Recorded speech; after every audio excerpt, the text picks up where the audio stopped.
down. We have a crisis in this country on mental health. What's really, you think it's your fault. You're like, oh, I'm a bad person. Look, I think I'm possessed by the devil. And you go in the hospital and then you throw your medicine away. And then you go in again and then you go in again. And finally you're like, well, maybe I should take some medicine. My whole family, the whole family did not call or write me. They did nothing to try to encourage me to get better. Richard Carline did. He wrote me a nice letter when I was in my 20s, early 20s, before I'd had my daughter. And he wrote me a letter and he said, please keep working, keep working. So, I made it through some tough times on that letter. Then I did have some artsy friends that came to visit me in the hospital. You want the murders to stop, the mass murders? Well, you're going to have to take it upon yourself as a community to learn how to deal with people that are suffering chemical imbalance. Simple as that. You did it with intellectually disabilities. You did it. Yeah, we're good now. They can even work. Autistic kids, oh yeah, they're right in there.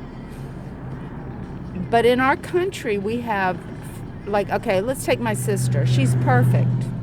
She fits the bill of perfection of my father and his bipolar and what he wanted in a daughter, which is she's married to a doctor, she has 2 kids, she graduated from Virginia Tech, where the murders were. Oh yeah, and she's taking care of the family farms. I mean, she's living for him. And I'm like, what do you want? She doesn't know. She doesn't know. All through her childhood, she could never win her dad's love because he loved me the best. It was dysfunctional. It's not my fault as a child. And then my mom loved my brother the best and her second. So she was the second loved. And so she thought, well, if I do everything perfect, they'll love me. And that becomes a routine to the point that you're encaged by it, the perfection. And you get complimented on it sometimes. Other times it's just stressful. In fact, it's so stressful in her life that she's perfect, that she has bone degeneration because of the stress. Now, I know this because I had written her a few letters out of concern on email, and she got furious at me. She said, don't write me. I'm not going to read those. It's too many. And I'm like concerned for her. And she says, I'd put her name in a, just lackadaisical kind of videos, nothing major. And she told me she never wanted to ever have anything to do with me for the rest of my life. So I had anxiety in my heart, and I thought I was having a heart attack. And I went in, and they said, no, you just pulled a muscle. You pulled your heart muscle. And I realized, I said, my goodness, stress affects us physically, in our physical self. Stress does. I mean, being excommunicated from your family is tough, but then when you have a mental illness and sometimes you can't take care of yourself and you could end up on the street because you can't go to work because you're in and out of the hospital, your family needs to step in and make sure you get well. They don't. I did not get one call. My cousin Randy, he's in a music band, and he had a heart attack. And there was a card shower. There were people went to visit him. He changed his whole lifestyle to doing something that he'd rather be doing because he inherited a lot of money.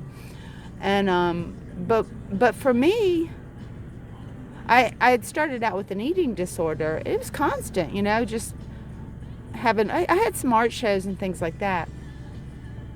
And they did come to some art shows, and they said they wanted to buy one, and it was a big one with lots of paint, lots of gold leaf. It wasn't really finished, and I said, well, it was $300, and they said that was too expensive.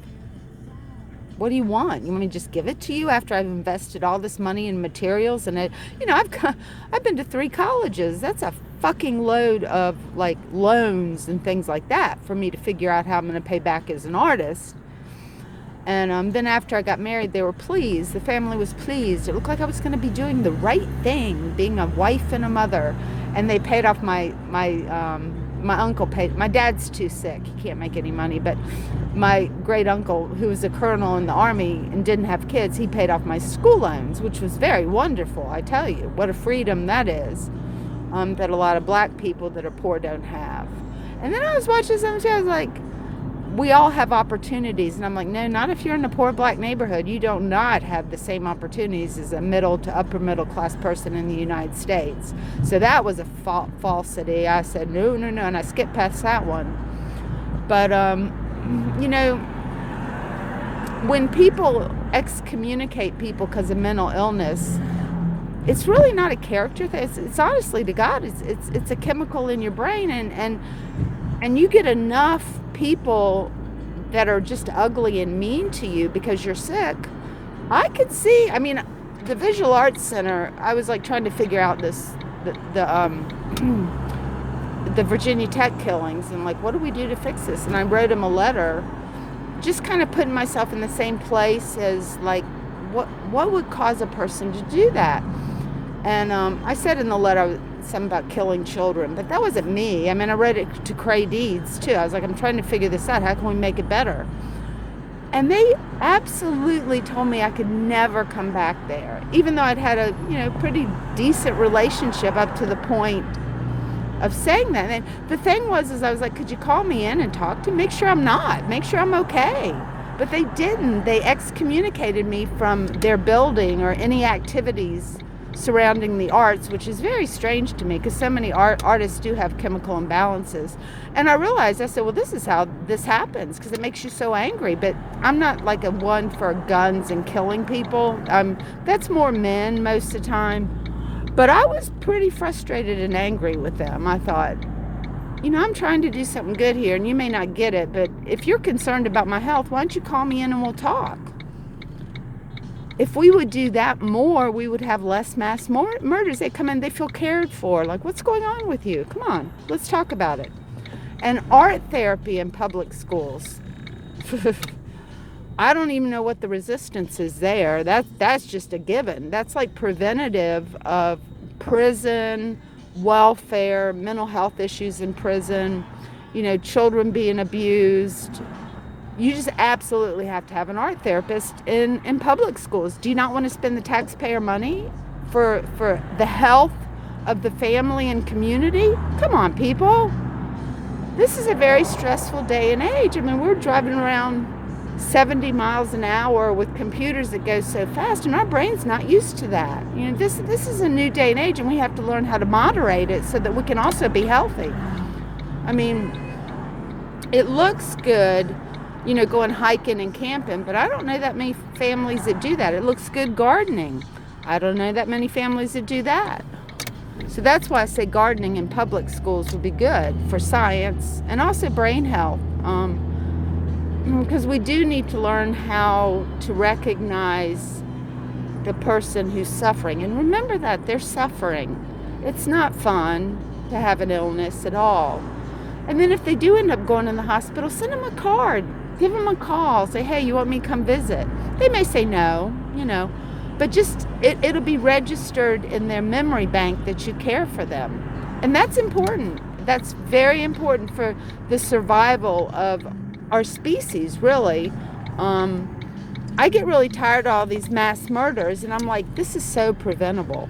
You know, I can see it. I can see that this is preventable and we can fix this. But you do have to have art therapy in public schools to minister to the child, to the classroom, to the parents. No more suspensions. Something's going on with that kid. Take him in, find out what's going on, and don't give up. Don't give up on them and suspend them from school. They're a kid, even if they're acting in a way that's unacceptable. It's our job as a society, as a nation, as a community, to take care of our people. And parents that are dealing with that, they need support too. But it was unbelievable. You know, I was like, my family's just going to let me. My mom was helpful. She went to NAMI. But the rest of I was like, Mom, I can't work a job, but where am I going to live? How am I going to live? I said, can't you ask your family to help get me a place to live? And she said, no. So basically, my family kicked me to the curb to be homeless, and they just didn't want to deal with it. They didn't think I was worth anything.